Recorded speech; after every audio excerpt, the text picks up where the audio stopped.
Imagine a single, 6-lane highway stretching for miles.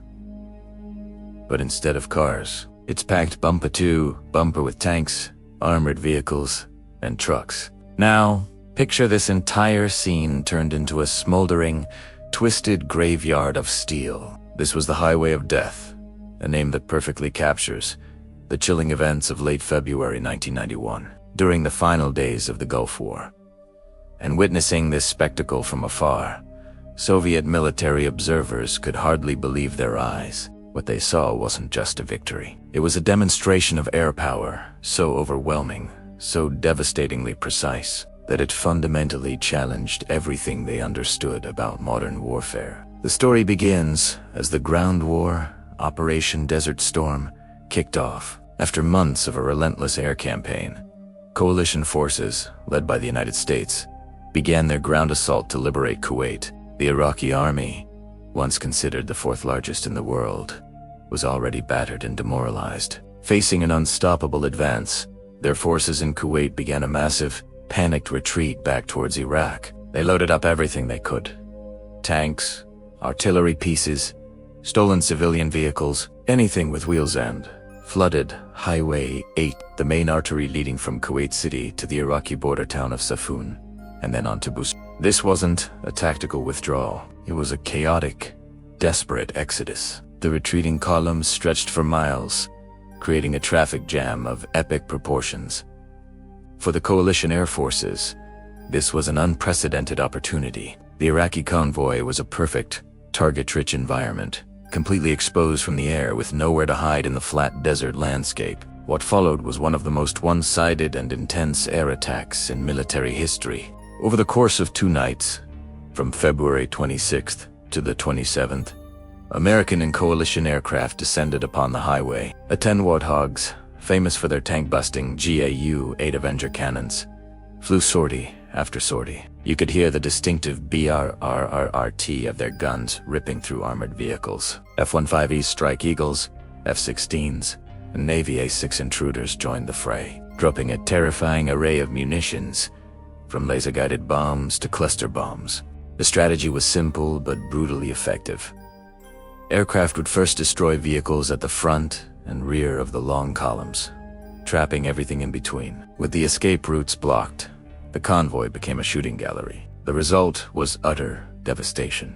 The Highway of Death became a nightmarish landscape of burning wreckage. Over 2,000 vehicles were destroyed or abandoned. The sheer scale of the destruction was staggering. When journalists and ground forces arrived, they documented a scene of almost biblical destruction: charred tanks, overturned trucks, and the haunting remnants of a defeated army. A similar scene unfolded on a nearby coastal road, creating a second Highway of Death.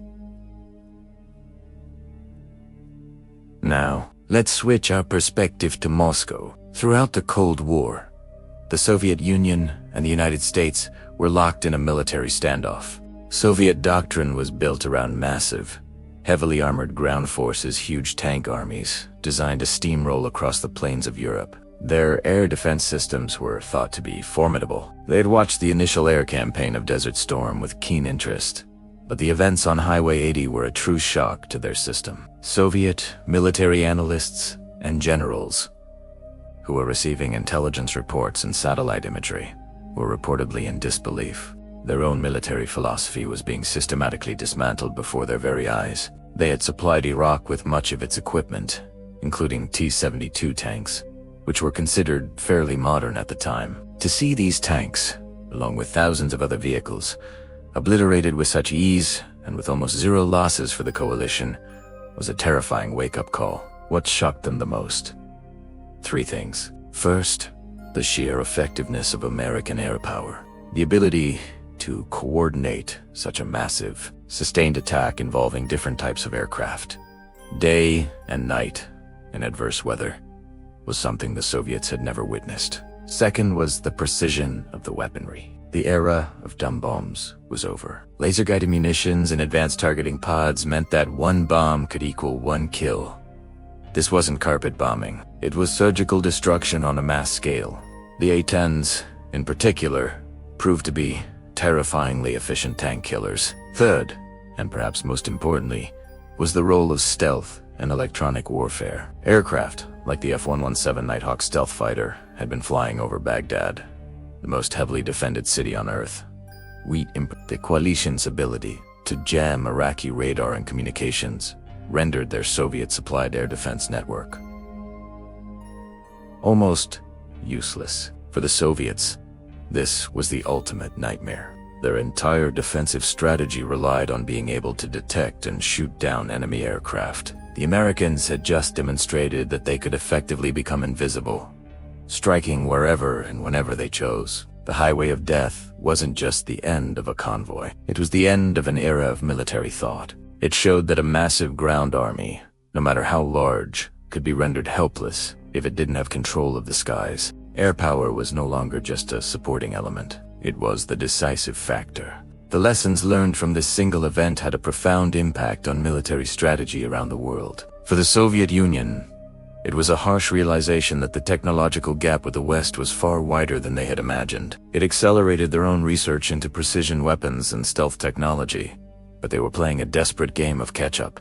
The imagery from the highway was so powerful and unsettling that it also sparked controversy. Some critics called the attack a turkey shoot, arguing that it was an unnecessary slaughter of a defeated and retreating army. However, military commanders defended the action, stating that the Iraqi forces were still a viable fighting force, retreating with their equipment to potentially regroup and fight again. President George H.W. Bush declared a ceasefire shortly after, on February 28th, effectively ending the war and, in part, addressing the growing international concern over the scale of the destruction. Today, the Highway of Death serves as a powerful symbol of modern warfare. It is a testament to the devastating potential of advanced air power and a stark reminder of the human costs of conflict. For the Soviet command watching from thousands of miles away, it was more than a battle report. It was a glimpse into a new reality of war, a reality where American technology had achieved a level of dominance that was both awe-inspiring and deeply frightening. It was a clear signal that the rules of the game had changed forever. Thank you so much for watching. If you found this look into military history interesting, please hit that like button and subscribe for more deep dives into the events that shaped our world. Let us know in the comments what you think about the Highway of Death. Was it a necessary military action or a step too far? We'd love to hear your thoughts. See you in the next video.